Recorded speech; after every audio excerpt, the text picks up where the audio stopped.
The other day, I was building a website, and here I am. I need people to enter an API key.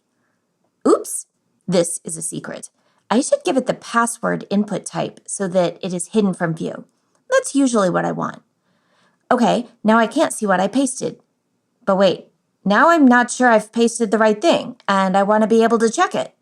Ooh, how about one of those nice show password checkboxes? Yeah. Okay, now what do I have to do to make it work?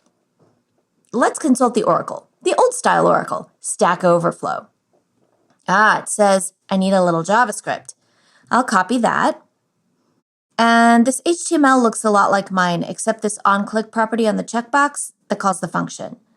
Let's make a script tag in the header and paste this JavaScript in.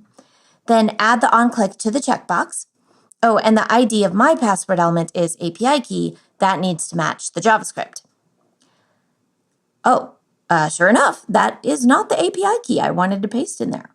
So this functions, but I kind of hate it. Okay, I really hate it.